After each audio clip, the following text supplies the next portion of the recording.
Alcas Production TV.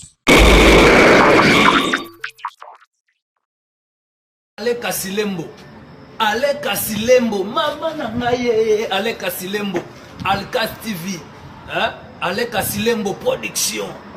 Balobi deux fois pour s'abonner massivement.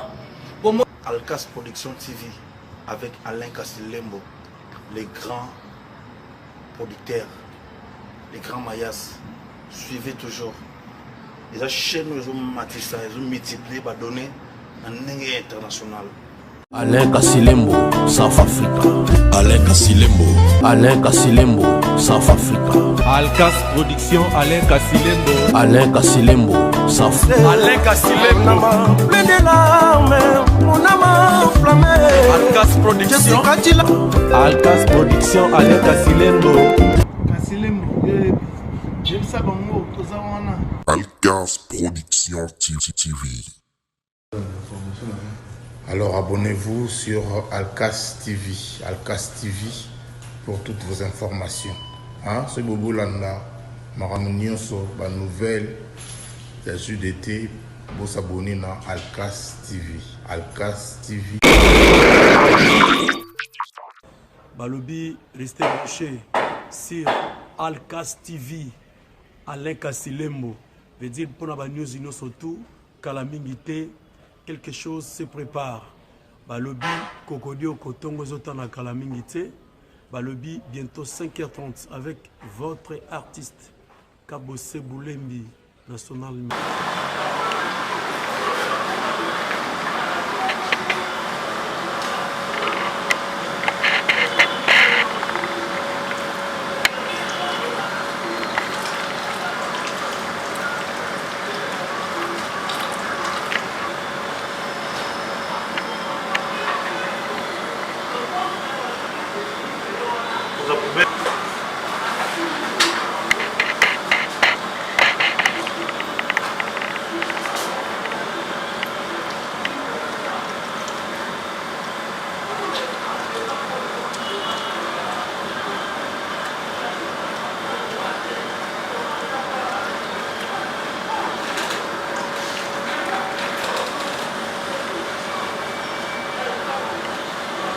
Merci Manuel pour la vie.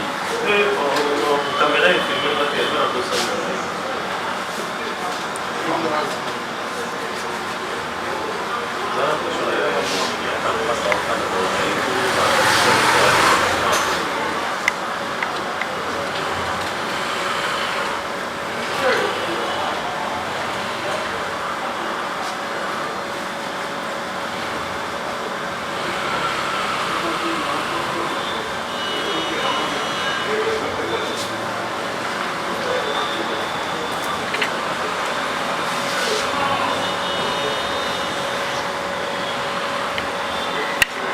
Merci Bandeko Balandi. Lilo toye na numéro ya Sika na docteur Pasteur et parfois Soboyebi. To sala ki émission la fois passée to lebela ki remède source ya coronavirus mais lilo bino Bandeko Balandi na bosenga na bino nde bolobi mosali na Nzambe azonga nde lelo to sala sous na esengo ya yembela bino au pasteur docteur et parfois nazanga morote nazana ndeko nango ya compagnie ngai na émission esala ka ete to lendisa bana na Nzambe. Nazanga morote naza elongo na Bishop Onesime. Bishop Onesime, mbote. Mbote Yannick. Moi liloba moko na ba nyonso bazolanda. Matondo mingi na bandeko nyonso bozolanda biso bisika nyonso tout partout bozwami d'émission lelo o mama likambo tozolo belezali que faire c'est que to sala nini pona bokono ya coronavirus oyo. Yonde mama likambo na biso émission lelo. Merci beaucoup. Pasteur, to moni yo na kokota to che cantine wana pona osoka maboko to kanisa ke za pona biso moko.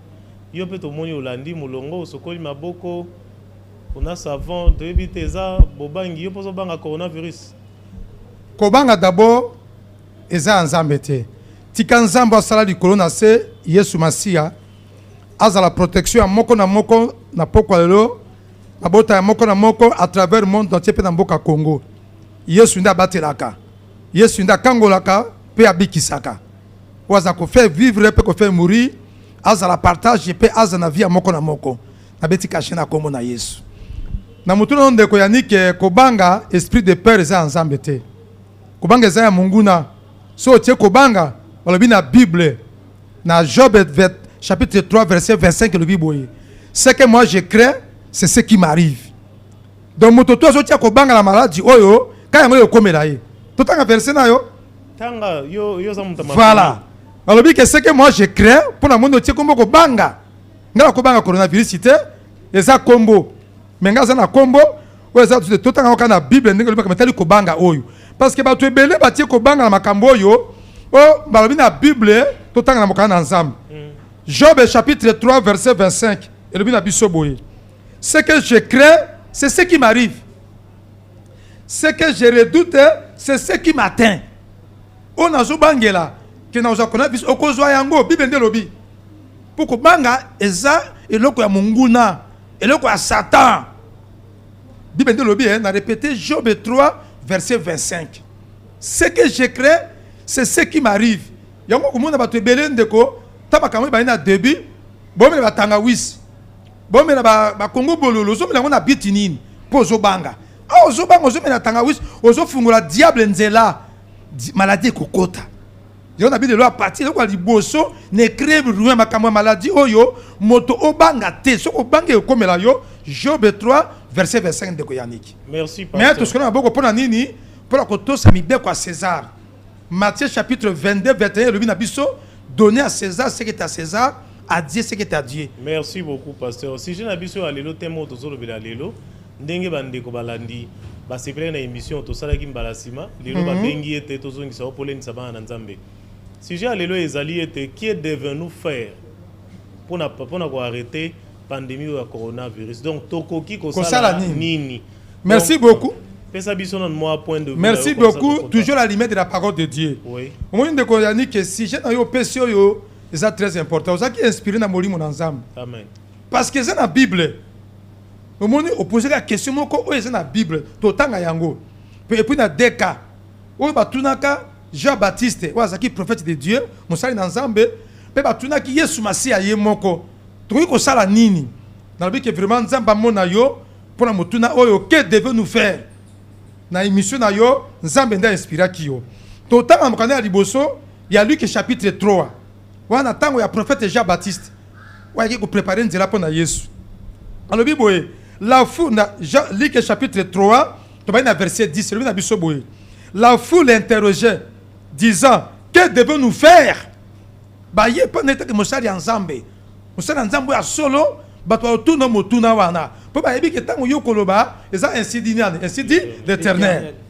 Il a répondu, nous sommes dans Luc chapitre 3, verset 10, que celui qui a des tuniques partage avec celui qui n'en a point. Que celui qui a de quoi manger agisse de même. Il veut aussi des publicains pour être baptisés. Il lui dit, Maître, que devons-nous faire? Il a répondu, n'exigez rien au-dessus de ce qui vous a été ordonné. Bosenga kanya kate fraude de tête détournement te moyibité ito to sala misala siko sala mosano moyibité eza na Bible batuni mutu tout sala ni poto bika po makambo eza na bisote to so continuer des soldats Yannick na verset 14 na Luc 3 des soldats aussi lui demandèrent et nous que devons-nous faire? Toujours la question dans l'émission na oyo non nzamba mona yo que devons-nous faire pour la coronavirus? Il a répondu, ne commettez ni extorsion, ni fraude envers personne, mais contentez-vous de votre solde. Oh, comment il y a solde, oh, ça salaire à soda, et ça dans la Bible. Luc chapitre combien?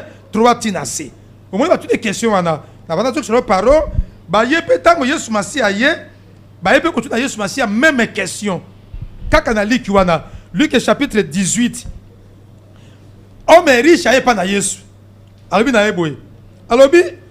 Luc 18, verset 18. Luc 18, verset 18. Un chef interrogea Jésus, un jeune homme riche, et lui dit, bon maître, que dois-je faire pour hériter la vie éternelle? Jésus lui répondit, tu connais les 10 commandements, tu ne commettras pas d'adultère, je connais tout cela, nous continuons. Jésus, il lui dit, observez toutes ces choses. J'ai observé toutes ces choses dès ma jeunesse. Ton Luc 18, verset 18, Jésus ayant entendu cela, il te dit, il te manque une chose. Va et vends tout ce que tu as, distribue-le aux pauvres, et tu auras un trésor dans le royaume des cieux. Puis, viens et suis-moi. Jésus, lorsqu'il a entendu ces paroles, le jeune homme riche était tout triste, car il était très riche. Jésus voyant cela, il dit que donc pour te dire question tout ni wana Yannick, et ça question est dans la Bible. On sait que notre moi en tant que pour tout banango d'abord na point wana. Que devons-nous faire pour le coronavirus? Tout ça la nini pour te le koyo et comme la bisoté pour arrêter l'hémorragie, il y a maladie, il y a fièvre oyo. Vous allez vous rappeler faut passer tout le baki boye. Origine de makambo ezanini, masumu e matipa nani, mais pas ensemble. Moko la moka osala masumu. Ndenge total qu'il faut passer dans Sodome, dans Gomorrhe, total qu'il faut passer. Dans Mbala toujours à la lumière de la parole de Dieu. Balobi boye. Dans le bien tango ya Moïse. Li bote l'ensemble basali murmure pour li soume za murmure. So on a Nombre chapitre 21. Nombre 21 verset 6 et 9 balobi. Les bouts de l'Israël, ça qui murmure, il par Moïse, que Moïse, tout ça qui vient d'Égypte, tout ça qui vient de Massoum, Nabiso, mais tout ça Kolia. Yo et Nabiso, tant que yimi, balobi, Nzambe, quand de salié, nasi à Kanan, à Kitisi, à Tinda, Banyoka.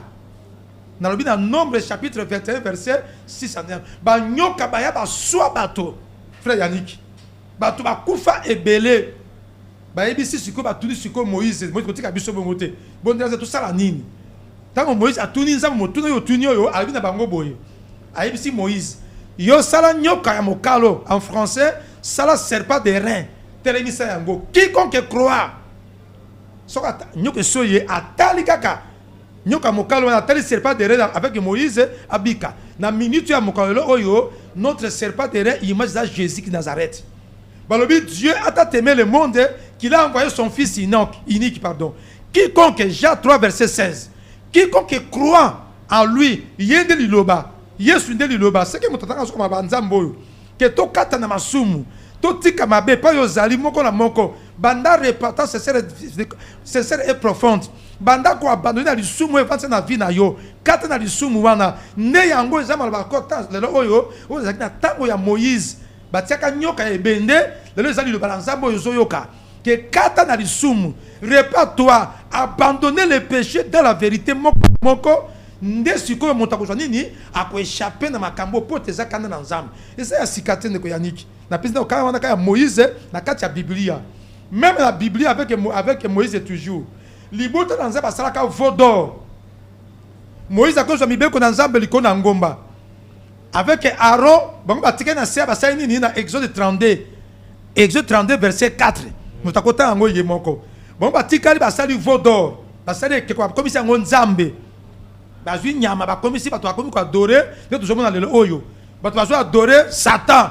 Bato bazo adorer créateur, au lieu de adorer créateur. Bazo adorer ba Marie. Bazo adorer ba Nzambe nzete, Nzambe nyoka, Nzambe soleil, Nzambe lune, Nzambe bokoko. Bato azo adorer créature au lieu d'adorer qui créateur. Israël pas salaka yango parce que na si moi ya sikezakite. Nzamba ki sai kanda na ye, balobi ke bato bakufa ke belé. Bakufa ke belé pour basalaka ekeko, ba komisi yango nzamba azo adorer ndengo mala bazo adorer l'église catholique, batia ba bikeko. Même l'église en soit déjà ba réveil, batia bikeko ba ndeke, ekeko ya moto, ba na mokili mobimba oyo, ba nzambe ba nyama bazali, nzambe bato bazali, nzambe soleil, nzambe dragon, bato azo adorer Satan, bazo adorer mwasi, bazo adorer bikeko, bazo adorer mosala na yeko le kanzambe, bazo adorer mwasi ne ko le kanzambe mbongo, amour de l'argent, bato akena adoration na idolâtrie et pas ya nini et pas ya créature au lieu nani ya créature. Na peut seulement loba juste ces petits versets, il y a Romains pour ça la Bible, tout vérifier. Au moment de l'adoration, nzamba ki sai kanda na Israël, bato bakufaka ebele. Donc na Romains total à verset bon sur le malo pour continuer ce que toujours toi tu na cadre à quel devons nous faire. Na on a pas si remettre dans côté. Romains chapitre 1, tout dans verset 25. Lisons la parole de Dieu. Romains chapitre 1 verset 25. Et qui ont changé leur propre corps. Vous voyez dans verset 18. La colère de Dieu se révèle du ciel contre toute impiété, contre toute injustice des hommes qui retiennent ainsi de suite. Ce que tu dis dans ce balobi, puisque ayant connu Dieu, ils n'ont pas glorifié comme Dieu, mais ils lui ont fait des... Ils n'ont pas rendu à Dieu l'action de grâce, mais ils sont égarés dans leurs pensées, dans leur cœur, sans intelligence. Comment on se vantait être des sages? Oh, ils sont devenus fous. Ils ont changé la gloire de Dieu incorruptible en image et représentant l'homme incorruptible, des oiseaux, des quadrupèdes, des reptiles. C'est pourquoi Dieu, et qui ont changé la vérité de Dieu en mensonge, et qui ont adoré et servi la créature au lieu du Créateur qui est béni éternellement. C'est pour cela que Dieu les a livrés. Romains chapitre combien? Chapitre 1, verset 18, verset 5. Donc, nous avons dit dans ma adoration à la créature, il y a créateur. Quoi adorer Satan, quoi servir Satan, quoi adorer Mokili, quoi adorer moi si, parce que les biens qu'on veut qu'on t'en baboyaka, parce que les desser à bateau, parce que faut camela, n'a pas faux Dieu, parce que bah t'en fumu, bah ainsi de suite, bah toi c'est comme ça bah n'était n'zambe, soleil n'zambe, n'denyoso. Donc bref, quand on a zambé tout le bas qu'il faut passer, n'zambe aussi a qu'à répétence. N'a vu que tout ça, peut on est sujet n'abisso. Na que faire, n'en a pas sur le bas sujet, on y tout ça la ni n'dengezali. Ok, merci de quoi pas tout le monde mutuna. Mosa Nzambe, outi koloba ete rendre à César ce qui est à César. Mais César a lobby suspension à culte. Mais comment on en est en que l'église mosusu ezo sambe. C'est que wana batosi mobeko ya César, to batosi mobeko wana te. Motuna mi balezali Bible bina bisobo. La justice élève une nation. Si quoi comment na mboka na biso o toza o mibeko tozo nyata mibeko to nyati mibeko yango zo mona lelo pasi ekoti po ete biso to nyati mibeko souffrance ekoti yango na ngina yeba o lagisa libota nyonso o bazolanda biso. Ok, d'accord. Merci Bishop Onésime. Nous parlons de la Bible ko ezali ya mboka awa. Pardon, o ezali nzambe. Que bato banyati Bible ko ya nzambe, batamboli na Bible ko na nzambe te. Na via masumu. Na via ba péché moko na moko esika zali ayebi. Parce que Dieu a dit une chose que mototou Dieu ne veut pas la mort. Il veut que tous reviennent à la repentance. Comme nzambe za bongo. Bato nyonso bazonga na nini na repentance ba kata na via masumu moko na niveau de sika zali pe na niveau ya mboka ezali parce que le salut est individuel, jugement d'abord est individuel et puis ça par rapport na moko na moko atamboli mabe na kubuka mibeko na nzambe yango tozomona ba coronavirus ndenge e sala mosana yango parce que tala so ba kambo ya coronavirus za ka nzambe te ya yoko imaginer na salamate na monde entier. Tout le monde en boka oyo guerre ezaka na mboka moko Ebola en Afrique mais oyo zo continuer te motonyoso pour te dire que c'est tous les pays. Vous savez que un quart y a population mondiale baza confinée makamuza na pour te dire que ça le boko na nzambe qu'on ne vous trompe pas na ça que ça satan te tout ce qu'on a bato ya dikambo ezo concerner ka mboka moko te nation moko te mais c'est le monde entier. C'est partout pour te dire que Batobaye Bakanzamba Zanzambe. Masumu na batonde provoquer l'okoyo. Masumu na batonde celle qui m'a cambo tout et comme tu peux le oyo. Ça c'est d'abord un. Nous poser question dans le zonga na yango. Yango lobi que Dieu veut que tous les hommes reviennent à la repentance. Token Actes des Apôtres. Chapitre 17 verset 30. Actes des Apôtres chapitre 17 verset 30. Dieu, sans tenir compte des temps d'ignorance, annonce maintenant l'éon à minute yoyo. Comme remettre tout qu'est devenu nous faire. Dieu annonce maintenant l'obité dans minute yoyo. À tous les hommes, blancs, noirs, riches ou pauvres, parce que Bakambo est là mututu zanaï. Il y a aussi à tous les hommes, toutes les races, parce que le coronavirus continue et si mutu nyonso race nyonso. kufa malade eza ba race nyonso mutu nyonso. Yoko de Nzambe, acte 17 verset 30. Dieu, sans tenir compte des tas d'ignorance, annonce maintenant à tous les hommes, à tous liés, en Afrique, en Europe, en Asie, en Océanie, en Amérique, à tous liés, qu'ils aient à se répartir. Oui, tous liés, tous les hommes, toutes les races. Acte des apôtres, chapitre 17, verset 30. Abi, atalita ignorance était. Atali masu minyo sur le bateau, ça qui est en côté. Il a demandé à Sikoyo. Il a demandé à quel devenu faire. Ma bolongo na moko na moko. Il y a quoi adorer Nzambe dans la vérité. Donc on attend Dieu cherche les vrais adorateurs.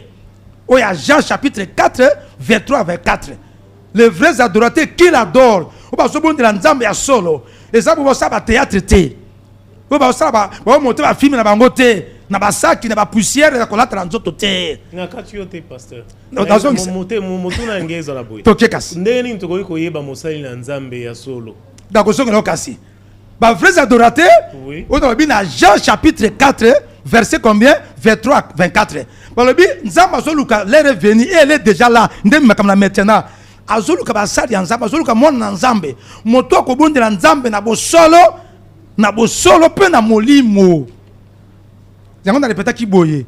Ouais, bah pharisien wana, na ba scribe, bah on monter ba théâtre na bango, bah on tourner ba film na bango na ba épisode na ba série à poussière, série à saki, tout ça na zakunate. Il commandé à mourir mozanini. Bango baza Nzambe te. Na bibogote, mourir mozanini. Parce que na pesi ba frères adorateurs. Mutata mourir mozanini mutata mona ko banga Nzambe. D'abord ya liboso. Mosala Nzambe aza Nzambe solo ya niki ele kwa liboso. Crainte de Dieu. Crainte de Dieu. Crainte de Dieu. C'est là non. À côté d'ailleurs. Ce qui nous a tindi. Ce qui nous a tindi. Qu'est-ce que tu as dit que d'abord crainte de Dieu. Quoi du beau solo. Mon salam Nzambo ya solo. Yannick eza crainte de Dieu. Crainte de Dieu zanine. Proverbe chapitre 8 verset 13. Takobanga Nzambe Yannick. Dans nos définition pour le lot. Nambo tout azana balanda biso awa. Qu'est-ce que signifie la crainte de Dieu? Proverbe chapitre 8 verset 13. La crainte de Dieu c'est la haine du mal. Tu vois bien, hein?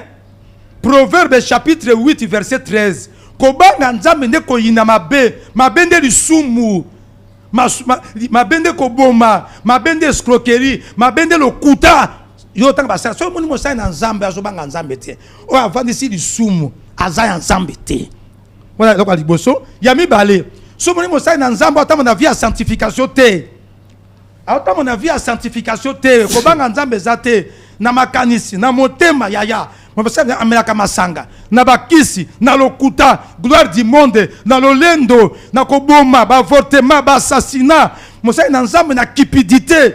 Surtout le kuta na kindumba na badultère na milango na komela masanga basai na Nzambe na kati ya occultisme na kati ya molili na kati ya maraboutage na bakutimi na bokoko na bokuse asobanga Nzambe te po eza biloko na bina biso kobanga Nzambe nde ko inabe ya misato po na bi ko continuer na mutuna na yo musala Nzambe solo ko iba ya za o wapi moto avandi si ba fruit de l'esprit katinda ndo bondi babi les vrais adorateurs qui adorent Dieu en esprit en vérité esprit zanine yango nde obéissance bana esprit banani obéissance azoto samakambo Nzambe asenga sala fruit de l'esprit zanine obéissance humilité komi kitisa pardon musala Nzambe pardon amour abato azokama bango musala Nzambe azana esprit à partage à kabaka. Et non, monsieur Nzambe, ce qu'on a dit, mais quand il y a yemoko, non, on est égoïste, mais ça les soumou. Dis mais ça pasteur yemorote. Papa, na lobi esprit de partage. Jésus partageait au frère na banana ba yeko inayet. Kuka bana baninga kolina baninga yaya. Kutu moki le bibo ya Yannick. Yaka la baninga po nini? Serge ko banini. Et comme akilo yaka la baninga parce que esprit de partage Jésus ensemble. Osomona amour abato yaya. Kutu monsieur Nzambe bulingo to ça ngote. Cupidité, orgueil, kutu po mo na ya pamba oyo. Eza olingo mo na Nzambe poko tala lola. Bango mingi to ba utiliser rabat. Ya ona bita mo somo na biloko ya bongo hein.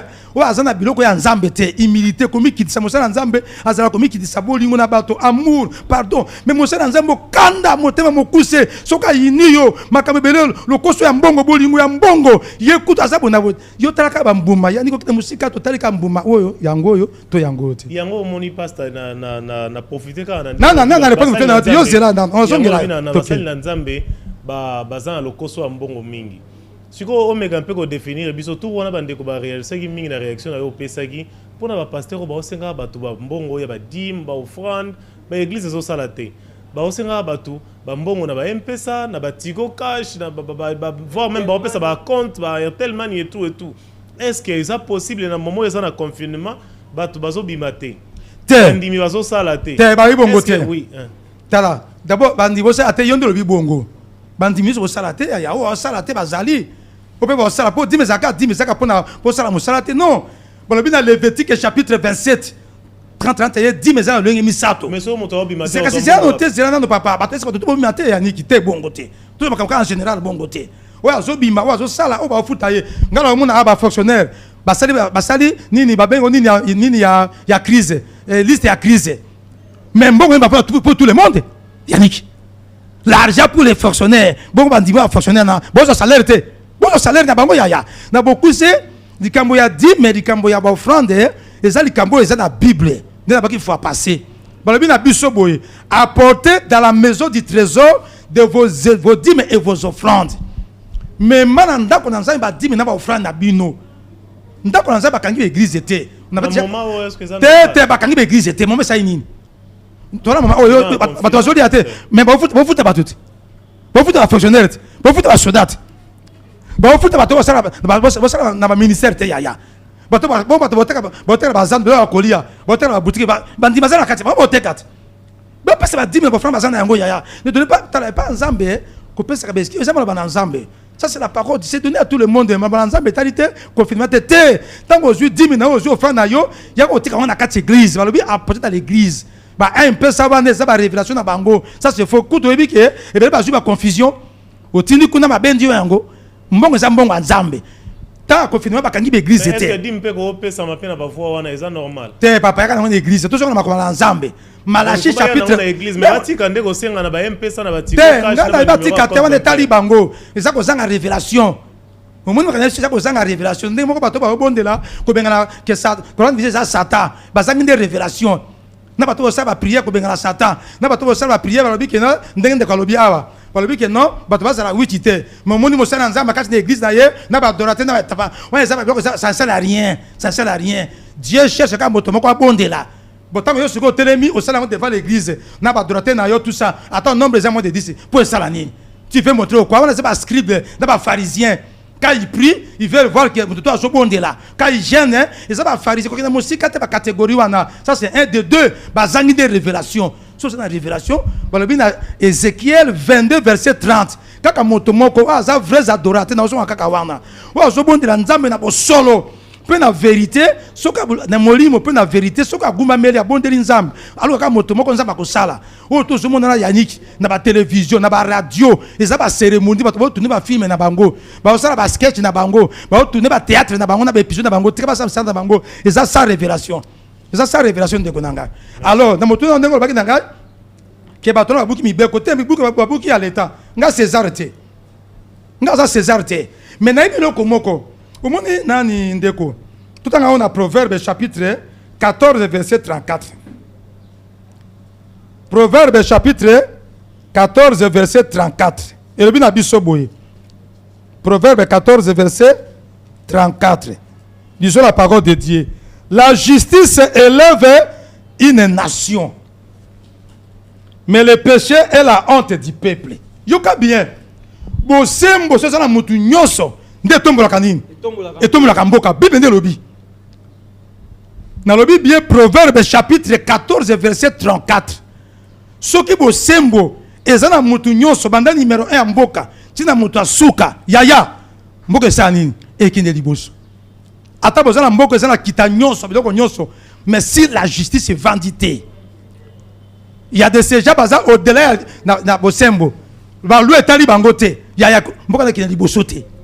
Ezaka potonnage. J'ai vu dans la Bible la justice élève une nation. Pourquoi une nation congolaise? Ce qui n'a pas tout bâti beau sembo. banda moto ya suka domestique, chef de quartier, président de la République, ministre, directeur de cabinet, na service nyonso, batelemisika bosembo na makambo ya niki Kongo kozala boete bible. Basa na biki mutu nyonso, ko ba osala na église, mosala nzambe atama na bosembo. Asala nzambe na bosembo, mboye kene liboso ya. Oh, tout est égalé, c'est zéro parce qu'il n'y a pas la justice. Justice. Oh, d'abord, il y a un. C'est quoi la justice? Et ça, n'a-t-il dans Zambé? Et ça, fruit en Zambé. Justice, ça, fruit en Zambé. Si votre justice ne surpasse pas la moquidité, vous n'héritez pas le royaume des cieux. Vous savez, vous avez nature dans Zambé, ça la corona. Ceux qui n'ont toutes les couches. Na bandako, na ba famille, na ba sali ensemble, ba conseil militaire, ba conseiller civil, président de la République, ba ministre, gouverneur, ya so batie bo sembo na makambo ya mboka, batie bo sembo esika bazali, oza nzambe, mboko oza paradis te, ya niki oza paradis terrestre. Merci Mosali Nzambe, tozonga sko na sujet. Ba Congo bololo, ba ai, ba citronnelle ba bengi sinda. Ndeba musu bazo mélanger ngona ba Congo bololo kolia ba ai pona kimisa malade ya coronavirus. Siko lelo penze éclaircir ba na Nzambe po ser moko boya benga kingai asenga ki o éclaircir ye kaka na version est-ce que ça biblique? Est-ce que na Bible to yo Mosali na Nzambe a cause na attitude nini? Est-ce que Bible zo permettre bango balia pe biloko wana po ba se prévenir na chaîne o ya contamination ya coronavirus? Ndeko ya nike na ofumata mo kanaka moko Psaume 127 pour ndeko attention motuna la première émission. Oui. Psaume 127 verset 1 le bina biso boye. Si l'Éternel ne garde pas la ville, ce qui nous a protégé te. O to la protection Congo bololo. Na Kutime, na Bokoko, na Maikari, na ba Rose Croix bo Kirtusime. O to so luka psaume yango clair. Si l'Éternel Dieu ne bâtit pas la maison, celui qui la baptise, baptise en vain. Si l'Éternel Dieu ne garde pas la ville, oh, toi, je bats tout ça. D'abord, au Congo, pour le vaccin, tout ça va déjà awa. De comment Nzamba ebi démarche au boyani qui na vie à moto. Ce qui moto a belli, a l'ouki solution. Tout qu'on a bien peuple congolais. Démarche alimée de la parole de Dieu, on zambalo la yebinini. Moto abeli aluki nini? Solution à maladie. Aluki kiri aluki kisi ya maladie wana. Na kati ya Biblia to monaka débato. Roi Akabe na 2 Chroniques chapitre 16. Roi Asa na 2 Chroniques chapitre 16 abelaki ye aluki na nzambe te aluki minganga akufaki. Mosi ya makila ya 12 abelaki aluki nani? Aluki Yesu. Donc pour te dire que démarche nzambe asala likona asa kelaka ndekwa mwasi wana ayebi soki ne malade ekoti olukela ngonini solution bo yo sikoyo malade ekoteli yote obeli pe fièvre yango te donc eza kwa moto yazo kima mbula kaka parti ya nini ya mopepe nako tali tanga ya mbula ebeteli yete. Alors on avait dit avec toi ici dans Job 3 25 ce que moi je crains c'est ce qui m'arrive, c'est ce que moi je redoute. Quand on joue bangela wana yozo que déjà protection d'abord on meli ba kisi wana on joue ba vaccin wana Congo boloba ayo meli est-ce que ça malade est-ce que ça bela tango yo si déjà avant au funguli monguna nzela ata obeli coronavirus te satan za moto ya gente a ko profiter pour yo obtie ko banga yo déjà to si ma verset na baki bien Job 3 25 donc tango meli ango déjà avant au président zela au président au fungoli porte na diable porte a semer à ma bébé à ko sala yo a ko nyonga yo atobe malade te o ko zo kiboto na zo na vie na yote. Pasteur donc ça me bien ngote o yebisi batu soki na no babeli maladi wana te bakende komela ba Congo bololo et tout pas melate ndio oui mais siko na tout na pena mutuna na kotuna mutuna moko bino bo délivrer batu na milimo mabe. Ozana molimo mabe molimo impudicité molimo bondumba molimo nini mais molimo wana ba mona rango te bobina rango ndengeni. Mais d'abord Yannick molimo aza esprit te molimo aza quoi aza mon pépé aza esprit. Est-ce que yo mona mon pépé faut ko sentir mon pépé ça bon côté ça c'est un de deux ngai ndela kango la kate mosala nzambo ya binzamba solo we mosali ya nzambe aza nzambe alola akangolaka te abikisaka te mpe apambolaka motu te nzambe nde akangolaka mbala mosali ya nzambe azalaka mpona kobondela mpona motu wana kodeklare mpona ye koprophétise et c'est Dieu qui accomplit toutes choses tikala mpe so verset lo mpo oyeba yango yaniki likambo wana soko mosali ya nzambe nakangola yo yana apambola yo azokosa yo azobuba yo Esaïe 44 verset namoni milimo mabe na okangola yo te yaka nabondela mpona yo nzambe abengana milimo wana nga kodelive nga delivraka yaka nga nabondela mpona yo nzambe asala nini abengana milimo mabe akangola yo c'est Dieu qui délivre qui guérit. Ce n'est pas l'homme. Je crois que verset n'a pas son verset na yango. Et puis après émission si maka verset. Au moment où ça nzambe yana kangola ko kendete. Yana nabi qui soit ça le miracle de kuta. Wana za Satan. Aja Satan. Papa. Oh. Token aja na Esaïe 44 verset 26. Esaïe 40 ba bubi ba to belé ba sala nzambe lo kuta bazo et garé bato. Parce que garé bato c'est Jésus qui guérit. Aïbi si Moïse boy. Alors il va en Israël, va sortir mon peuple. Je vis la souffrance de mon peuple. Naoki passe na kiti ko dérivé. Na Exode chapitre 3 verset 7. Alors je vis la souffrance moi l'Éternel, j'ai attendu, je suis descendu pour les délivrer. Quand ce verbe délivrer en wana Exode 3 7 à 12.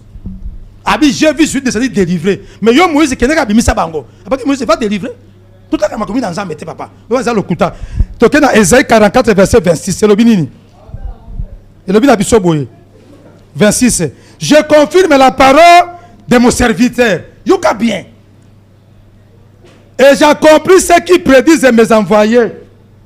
Hier, Azaka prend qui sali bon derrière mon salaire Nzambe. Papa, qui accomplit toutes choses. Esaïe 44 verset 26. C'est Dieu. Dieu a accompli. Lui aussi, le pasteur aussi a accompli la bénédiction. C'est faux. N'a beaucoup c'est Motako me la yango te parce qu'azobe la yango te. Mais là, Luka qui sine loko zobe la yango. Yo belito so me la on atina nini. Ozo pesa nde porte de maladie musu okota Satan. Satan zo rode azo profiter bato bona zui bango kala ko me batanga wiso. Bato bona bakango bololo. Et ça la kate ya. Panza me bi yango te. Merci beaucoup pasteur. Rapport de toute la question sur Mose na Nzambe. Bible obi boye libota nga bazala ko kufa po ete bazangi boye. Olobi maintenant nde siko Nzambe nga pesa remède. Yebisa apesa te apesa remède. Apesa remède. Yebisa bato nyonso bazolanda biso. Nzambe alingaka nini? Aboyaka nini? Pe Nzambe asepelaka na nini? Pe ndenge nini mutu akoki ko reconnaître que miracle oyo eza ya Nzambe to miracle eza ya Nzambe te parce que na Bible obi bokomona ba miracle mensongère différence wana mutu akoyeba ndenge. Nalobaki liboso boye. Oui. Na mutu tu liboso balobi na biso boye. Totangi na acte chapitre 17 verset 30. Dieu appelle tous les hommes à l'arrêt. Ko kata na masumu moko na moko lisumu nde nini? Kotonga ko yina moyibi ekoba avortement bakisi nyonso ya molili kolia mingi via loyenge envie convoitise lolendo adoration ko adorer Satan ko adorer Maria babi keko ko adorer mwasi ko adorer mosala na yo ko le kanzam tous ces genres de choses ba faux dieu na ba faux prophète na fausse religion na ba statut et ça va jara masum na otu motasala ka komela masanga impudicité adultère rapport sexuel avant le mariage homosexualité ibali na mibali basi na basi nde masumu so yimo ko tenga za makambo o ngaza na yango na lia kamingi na molimo entre guillemets ya modero kata na yango so on a dibula fufu dia debula fufu par rapport à l'isumu Galates 6 Galates 5 masumu vendu à peine plus que verset masumu Galates chapitre 5 verset 16 à 19 un collier mingi dépendant de l'estomac mutu te balobi excès de table za l'isumu na minute yo yaniki na li felo bato masumu basakuna kapo baliaka mingi akomi kuna osutuka yo batuni yo ya po liaka mingi kapo na kolia mingi na minute na toyo libala nzambo yo nzamba kosaka na barona na yete Dieu ne m'a jamais il y a déjà la minute bazana li felo kapo na moyibi pour détourner pour la fraude pour la kisi pour adorer Satan pour adorer Maria pour adorer bikeko pour adorer bokoko pour na bokoko na bakisi kapo na lokuta makanisi mabele baninga préjugé kokose baninga makaba faux témoignage ba trahison maki d'amour bolingo za na batote ba aide des autres ba ezalité égoïsme injustice na minute ba sa kuna ba ame ba tozo zikala moto oh yani kitika merci pasteur na succès na nengo lobi mutu na beaucoup c'est ba miracle ko ba ya Nzambe te ko kana musika te ta d'abord moto yo aza acteur comme ba bengi instrument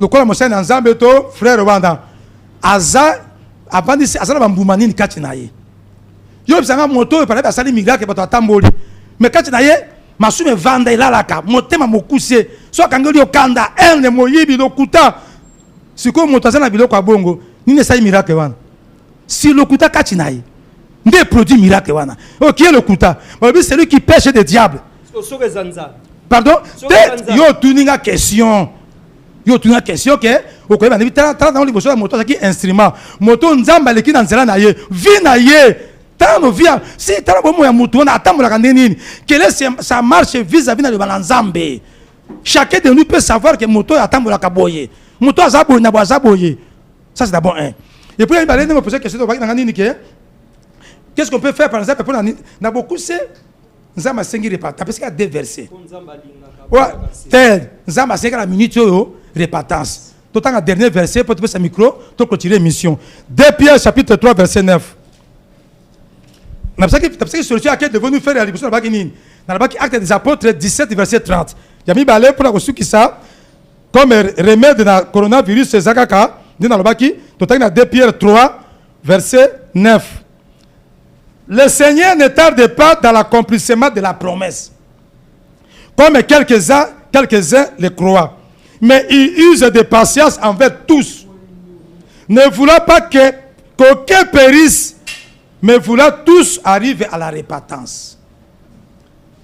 Alors bien l'ingiri wa moto ah non ça pas so mais la nzaba mama tala nzaba ça na kombo ya la colère cause la colère et le mot colère nzaba mete qu'est-ce preuve ya ngote monde entier a frappé le monde entier te anda mama wa azala la colère Dieu est là la colère tant na Exode 30 mais le mot colère était yani qui preuve ya ngote takanga mboko eza épargné likambo et pour en Afrique corona en Asie que ça na Brésil au monde nzaba frappé pour me tout ayer ba ensemble on a pris solution donc on attend na Moïse batia quand était ani nyoka ya bende yango a pesi à travers Moïse na etala yannick parce que nzaba bazala bango ebelé hein même na tango ya Eli bazala ke ebelé ba prophète ya bazaka 850 bango côté moko mais malgré ba théâtre na bango ba mikati ba pota autant on a 1 roi 18 ba mikati bazaka 830 nombre Eli ka yemoko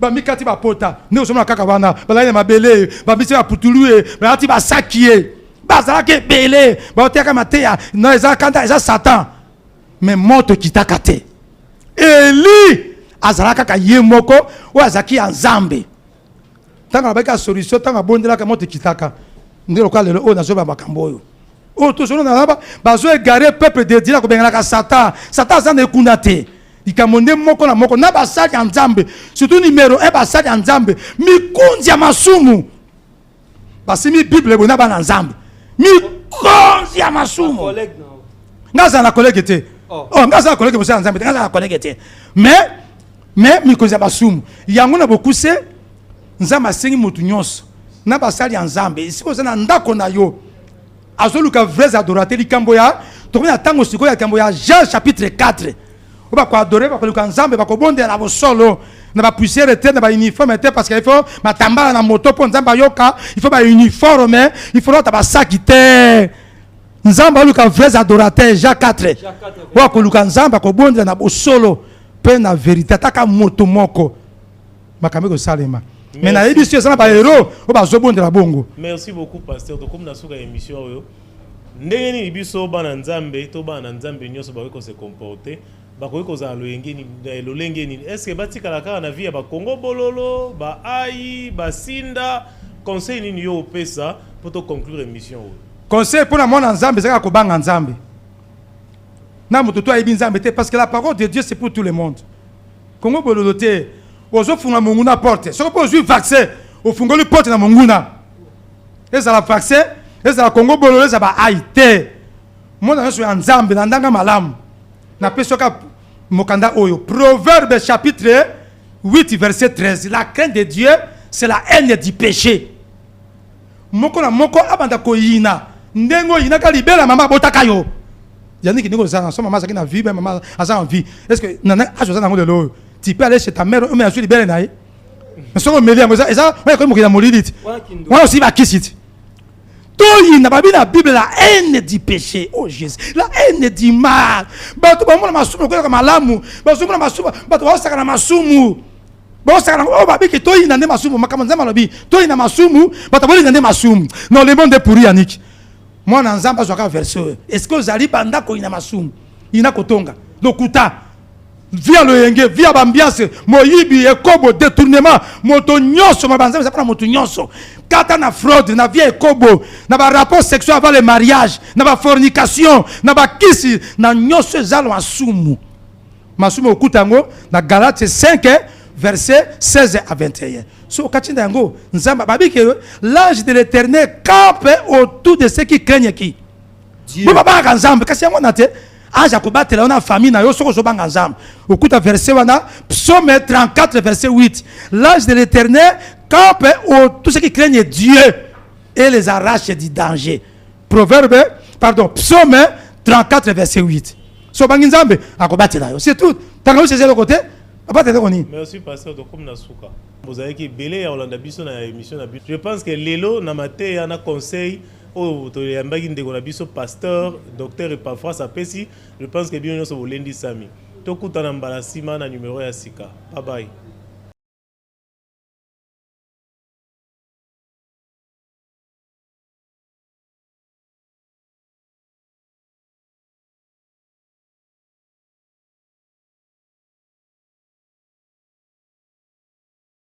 Alcas Production TV.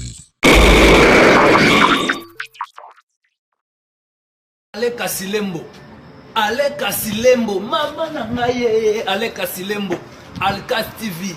Hein? Ale Kasilembo Production. Balobi deux fois te s'abonner massivement.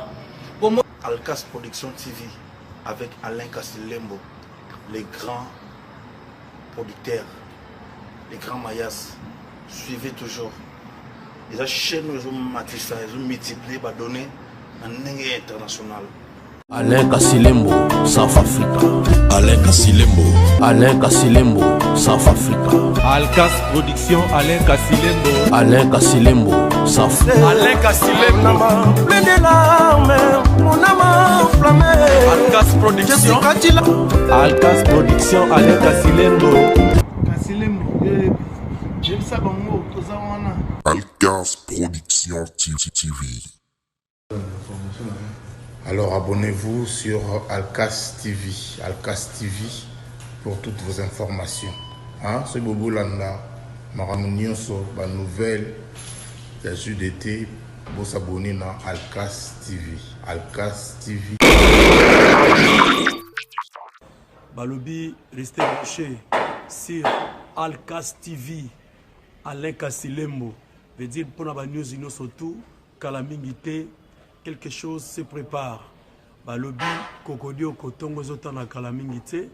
Balobi, bientôt 5h30 avec votre artiste, Kabose Boulembi, national.